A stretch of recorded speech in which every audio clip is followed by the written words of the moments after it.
Отговаряме на хейт коментари от TikTok. Както знаете, аз съм доста обичан от много хора, особено от момчетата. И всички, нямам почти никакви хейт коментари, но едва ми намерих, за да ви покажа. Реших първия коментар да е нещо, което доста хора ми пишат, а именно Дагестан. Не знам, нещо интересно ли има там, като Малдивите ли е, моля ви кажете ми, да знам дали наистина да отида там, да посета, защото ми става доста интересно. А за това какво да коментирам? То ще не може да си издържа пикочния ме хора. То се напикава навсякъде, той като новородено куче пикае навсякъде, седе навсякъде, защото е на 3 години. Кой му е дал изобщо да седи в това приложение на това малко копеленце?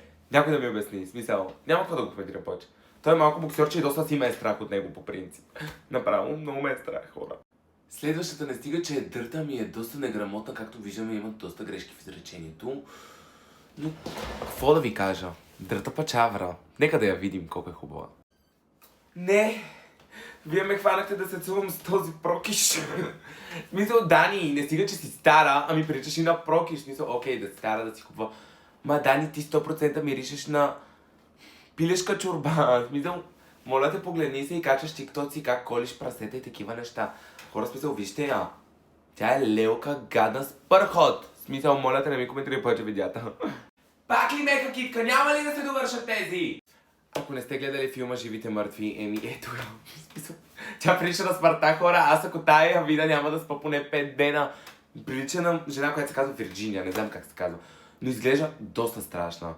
Мисъл, много страшна. Тя виждаме, че е близо до смъртта, но тя наистина си е смъртта. И 100% циците вече са й увиснали до путката.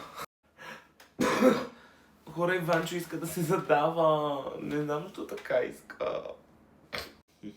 Аз не съм злобен, по принцип. Но виждаме тази профилна. Но какво виждаме, когато я доближим? Едно дете, което едва не се е насрало да седи и да се напъва. Иванчо, моля те, поне още 10-15 години в този фитнес и след това снимай, защото направо лайното излиза отзад. Мисля, че след това видео няма да имам повече хейт коментари. Целувки, котенца.